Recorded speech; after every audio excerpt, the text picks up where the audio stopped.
Today we're going over the quadruped hold. So to perform this exercise, we're going to start in the quadruped position, which is hands right under the shoulders, knees right under the hips. We're going to curl our toes because what we're going to need to do is really just press on our toes just to lift our hips, or knees, just right about an inch up off the mat. And so this is going to be the position that we want to hold.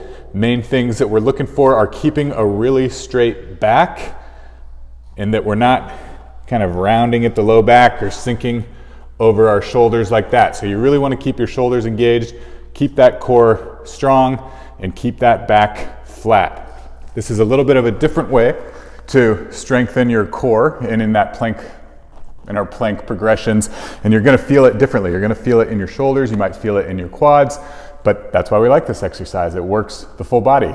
There you have it. That's the quadruped hold.